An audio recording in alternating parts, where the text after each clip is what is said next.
Hey there, everybody. I hope you're having a great day. On the bench, I have a Martin DRS2. I don't typically work on acoustic guitars that often, but this one was given to me by a very generous friend who had owned this guitar for a long time, and it had given him some issues, which we'll talk about today. He has since moved on to a new guitar and wanted this one to be in a good home, repaired, taken care of.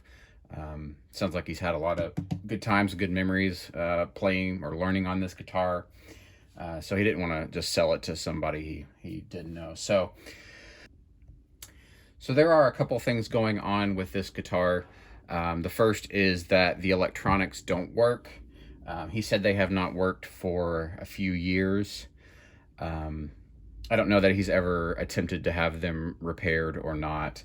I don't profess to be great at acoustic electronics, with preamps involved. It's just not really my area of expertise. They're kind of a different beast than electric guitars, which are typically much more simple. The other thing is that it's got a few cracks in the body. There's one over here, which is a seam separation, which I'm going to go ahead and repair. And then there are a couple on the back. I know one of them is a recurring crack. He's had that repaired a couple of times. So we'll talk about what we can do with that. But it should be a good one, so stick around.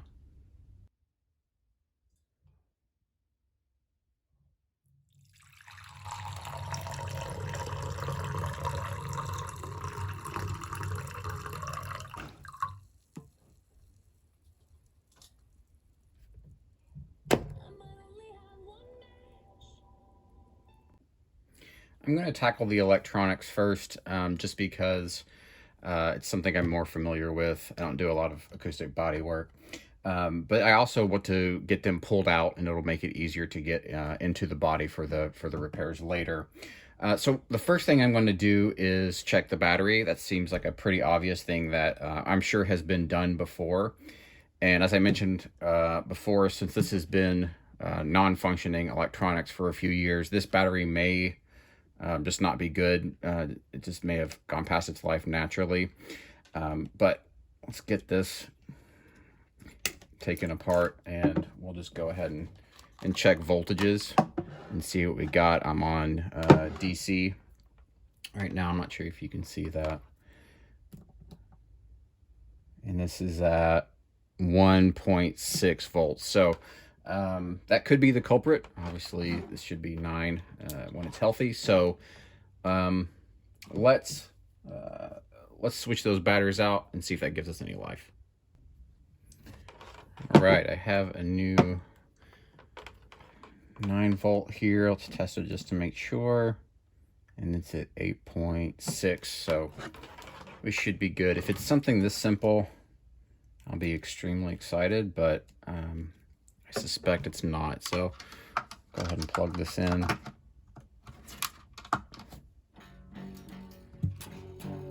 No, we still have nothing moving the volume around. No.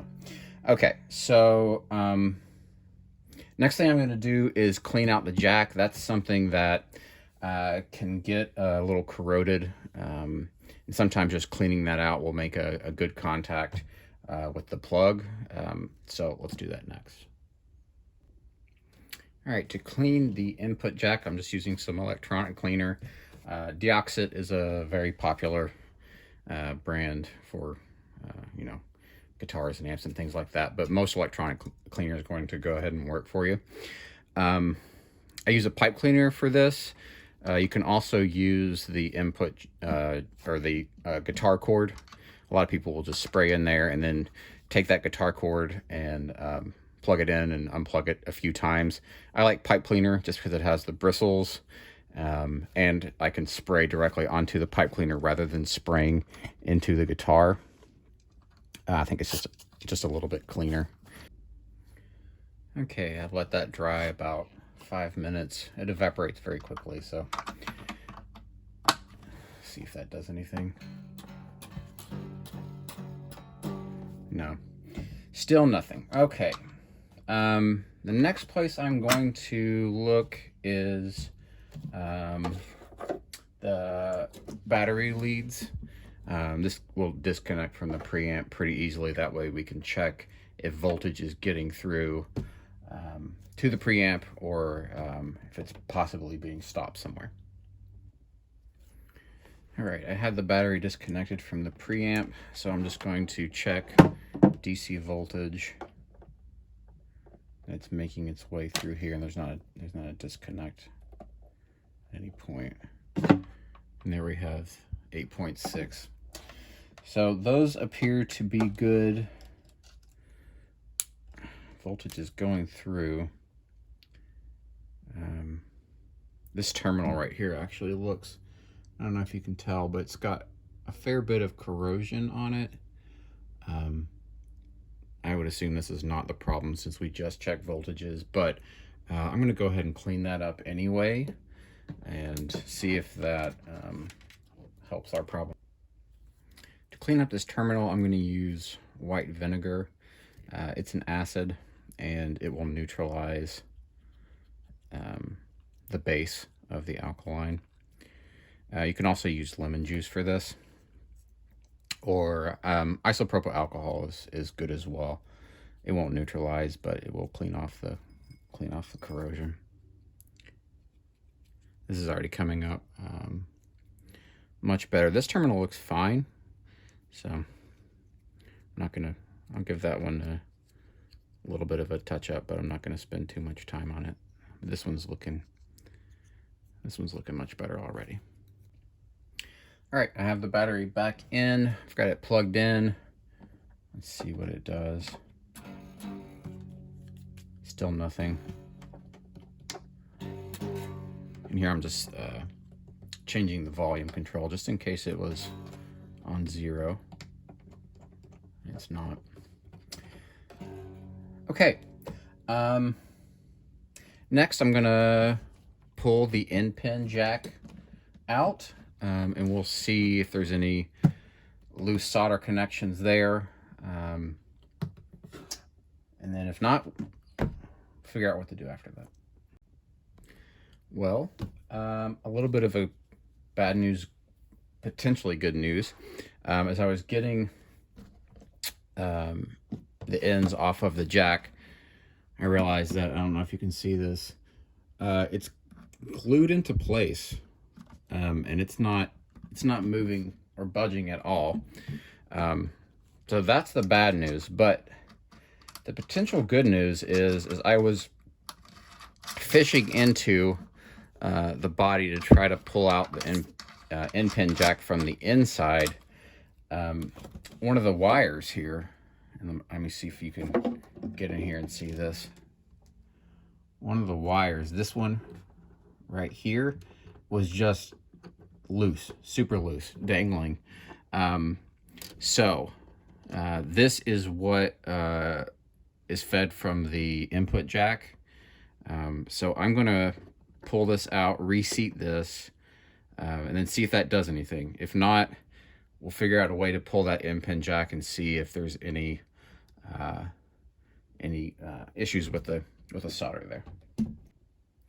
I had an idea. I don't know why this didn't occur to me before, but as I have this cable pulled out, rather than worrying about potentially pulling this jack and looking for solder joints, I can just test in continuity between the lines here and then the guitar cable that's plugged in. So it's got 3 leads, a black, a white, and a red. I would assume that one of these is for the battery, and then one's a live, and then one's a ground. And the reason I say one's the battery is that usually when an acoustic guitar is unplugged, it disconnects the circuit so the battery doesn't drain. But then once you plug it in, it'll turn the battery on just to save battery life. So in continuity mode, it's faint, but you can hear it. Yep. All right, so we'll just test across these points. We'll start with the black one here.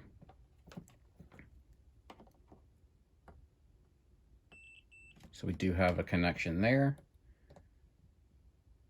And that would be for the ground. I don't think I'm on it. This is for the white. This is very fiddly, so I apologize. Need another pair of hands. So we have a connection there as well. Also to the ground. I'm not sure if that's one of those is battery or what. And then this one should be live, which it is. So good. Then we can hopefully rule that out unless there's something else going on that I just can't see. So I'm gonna reseat this plug, and then we'll come back, cross our fingers. Okay, I've got the cable reseated. Again, it's a little bit tough to see, but it's this one right here, and it was just hanging in there loose, and I could have caused that myself when I was disconnecting this battery, so it could not be it. It would have been nice if this pickup system had a battery indicator just to see if it's getting power, but you know, this is it's not their most budget line, but this is one of the kind of entry level that Martin has. I'd say it's like a mid entry. So, you know, they, you know, save cost, that, you know, they put in cost effective preamps. So it's plugged in here. Is it going to work? I'm hopeful it is, but again, I could have caused it. So, oh, look at that. Now it's got one string. Doesn't sound good, but oh, it works. That's awesome. Okay. Wow. You know, something like, again, I could have caused it. It could have been something else that I fixed, but to think if it was just that loose cable for all those years, you know, I feel bad. But really glad I could get this up and running. That's one issue down. So let's unplug this. Let's move on to the crack. So it's going to be almost impossible to see. There you go. I think you'll be able to see it here. It's just a seam separation right here, and it's flush, which is great. And it is almost completely back together. So with this one, I'm going to just inject some glue, press it down, and let that dry. The worst offenders are on the back here, which I haven't shown yet. So there are actually two cracks. This one you can see, this was the one that, from what I can tell, this is the one that has happened a couple of times. It's getting a little wide here, but the other one, which is almost, I don't even know if you're going to be able to see it here, is again just a little, I'm trying to get an angle. There you go. It's just an extremely minor split. That one I'm going to also go ahead and inject with glue. I'll use some rare earth magnets just to make sure that both sides are on an even field and it goes back together well. This one I have, man, it really wants to go, doesn't it? I'm not going to attempt to repair this one because I think it might require a spline, maybe just a very minor spline. And a spline is just an extremely thin piece of wood that's going to go in here, and both sides will then glue into it. And the reason I'm not going to do this one myself, I'm gonna take it to somebody that I know who's great on acoustic guitars, is this is opened, as far as I know, this is opened twice, and it's gotten longer. Okay, for the first crack here, I'm just gonna get some glue down in there. It's not very long. It's just about this far. The tail block here, I think, is preventing it from going further in this direction. And then I'm going to use some rare earth magnets just to get those edges lined back up. When you're doing something like this, what you're really looking for is glue to come back out from the inside. That just tells you that it has gone all the way through. And then at that point, you should be good to clamp it up. I'm using Titebond Original for this. The top is spruce. The back and sides are sapele, which is quite close to mahogany. I'm just going to use a suction cup just to get this all the way through into the wood. All right, got it cleaned up. It's feeling good, but I'm still going to go ahead and put in these magnets. These are rare earth magnets. You have to be very careful. They're extremely strong, and they can give you a good pinch if you're not holding on to them. Put some masking tape on them just in case something wants to stick to the glue, but it's fairly well cleaned up, so that shouldn't be a problem. We'll get those on 24 hours. It should be good to go. Okay, it's the same song and dance on this side. As I mentioned earlier, I'm not going to repair this one, but this one right here, which is still together quite a bit. I'm not even sure if it goes all the way through. I'll check, but we'll get some glue into there. I'll use the magnets again, but I'm also going to use a bar clamp across just to push this together, just a hair.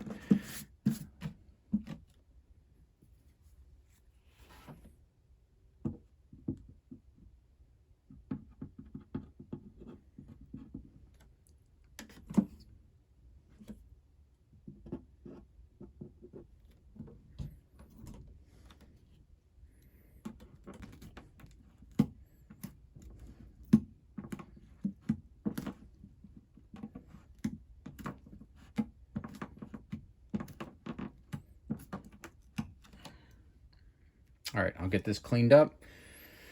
We'll get the magnets in there to line up the sides. We'll get the bar clamp to push things in, and we should be good in 24 hours. Okay, it has been about 3 weeks since I did the first part of the video, and I just got the guitar back from my friend who did the repair. And everything is working great still, so let's listen to those electronics again.